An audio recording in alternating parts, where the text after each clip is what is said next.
et bienvenue pour ce tout premier numéro de Green and the City, le JT web des villes durables en Chine et en Europe. À l'heure où plus de la moitié de la population mondiale habite dans des espaces urbains, les villes relèvent le défi d'augmenter la qualité de vie dans le domaine des transports, du traitement des eaux, des déchets et de l'efficacité énergétique. Green and the City vous parle des villes durables. Le chiffre du mois, c'est 7. Comme 7 mois, le temps qu'il reste avant China Europa 2009. En effet, du 8 au 10 décembre aura lieu au Havre la 3e édition de la convention d'affaires China Europa. Cette année, on parle du développement urbain durable. Et je forme vraiment le vœu que le plus grand nombre possible d'entreprises chinoises et d'opérateurs chinois qui intègrent maintenant les perspectives de développement durable dans leur stratégie d'entreprise, eh bien j'espère que le plus grand nombre possible d'entre eux pourront venir à cette importante manifestation à la fin de l'année. Sous le soleil, Exactement, sous le soleil. C'est sur l'énergie solaire en Chine et en Europe que se concentrent tous les regards de notre premier numéro de Green and the City. La demande d'énergie des espaces urbains ne cesse d'augmenter d'année en année et toute contribution pour générer de l'énergie propre est la bienvenue. Les constructeurs de téléphones portables travaillent d'arrache-pied sur l'énergie solaire. Pour la première fois, des téléphones avec des panneaux solaires intégrés vont être commercialisés. Fini donc les galères de connectique pour trouver un téléphone adaptable à un chargeur solaire. Samsung vient de dévoiler son prototype Blue Earth. Ce nouveau téléphone mobile ne se contente pas de se recharger à l'énergie solaire, le plastique du boîtier provient des bouteilles d'eau recyclées. Malheureusement, les cellules photovoltaïques ne sont pas suffisantes pour assurer une autonomie complète puisqu'il faut 1 heure d'exposition pour pouvoir téléphoner 25 minutes. Il reste encore du chemin à faire, mais c'est un bon début.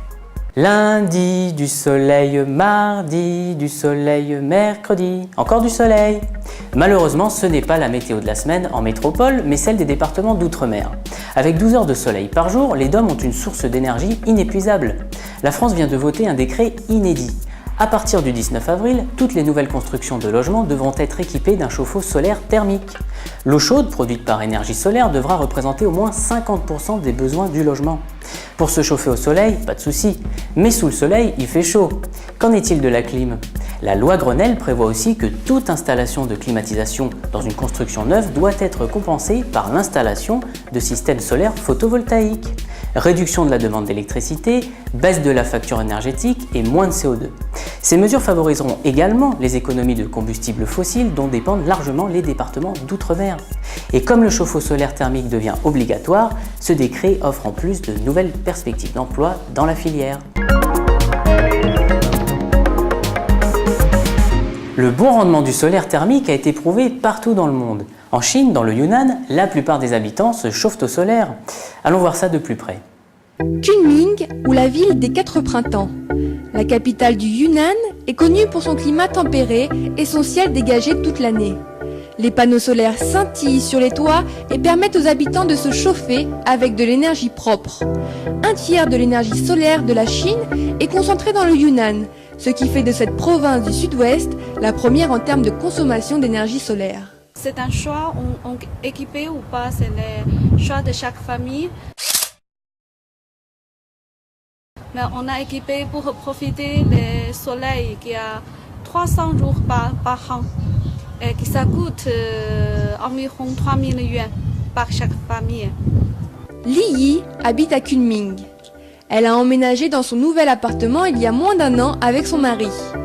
Comme la plupart de leurs voisins, ils ont installé un chauffe-eau solaire. Un investissement de 320 €, mais qu'ils vont rentabiliser en 5 ans.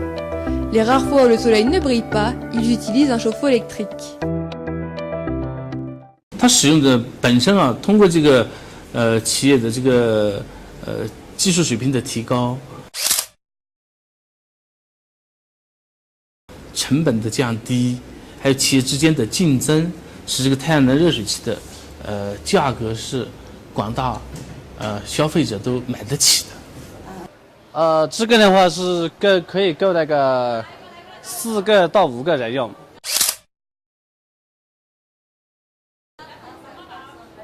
它这个是按每根管5根管可以基本上按比例来说是可以够洗1个人的澡，是这样的计算的。哎，对，这样子的干，这样的话基本上在这个2600多一点。Il y a plus de 300 producteurs de panneaux solaires dans la province du Yunnan. Les ventes augmentent au même rythme que l'urbanisation du pays. Selon les autorités locales, on compte au total 8 millions de mètres carrés de panneaux solaires dans le Yunnan.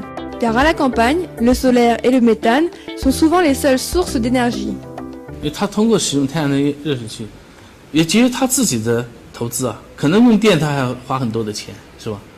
花煤气，就用煤气也要花很多的钱。有那好处干，我们可以方便洗澡、洗碗。我们老年人还不可以煮冷水嘛，就拿太阳能的水嘛，就放了洗了，只有这些好处。 Le chauffe-eau solaire, pour les habitants du Yunnan, est donc devenu un équipement électroménager au même titre qu'un lave-linge. Mais certaines voix critiquent le design et l'esthétique. Le centre de recherche sur le solaire travaille coude à coude avec les architectes afin d'intégrer les panneaux thermiques dans la conception des bâtiments et ainsi réduire l'impact visuel sur le paysage. C'est avec les panneaux solaires de Kunming que se termine ce premier numéro de Green and the City. Pour plus de vidéos sur le développement urbain durable en Chine et en Europe, rendez-vous sur www.china-europa.tv. À bientôt!